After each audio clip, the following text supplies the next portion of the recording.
আসলে আমি ছোটবেলা থেকে তো স্পোর্টসম্যান ছিলাম, স্পোর্টস ওমেন।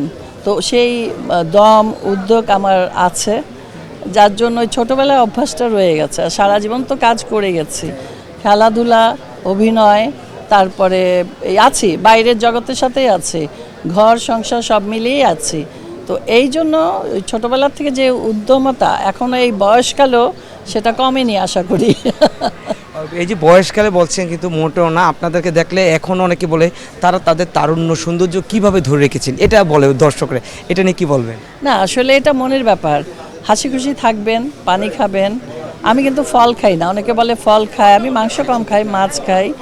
এই তো আসলে এটা কিছু না। না আমার ফল ভালো লাগে না। ও বলে যে অনেকে ফল খেয়ে সুন্দর থাকে, ফল খেয়ে শুকনা হয়। অবশ্য আমি ডায়েট করার জন্য সেরকম কিছুই করি না, খাই না, আমি সবই খাই। স্যান্ডেলিনা সো, রূপচর্চায় আভিজাত্য।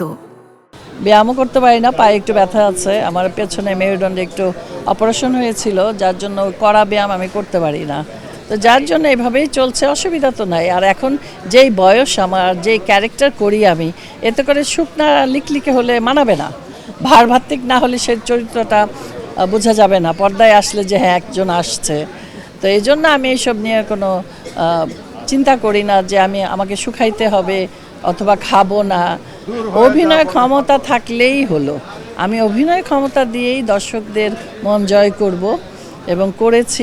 আশা করি এটা আপনাদের কথা। তো যতদিন বাঁচবো, আল্লাহ যতদিন সুস্থ রাখে, আমার মন যতদিন বলবে, আমি কাজ করে যাব, অভিনয় করে যাব।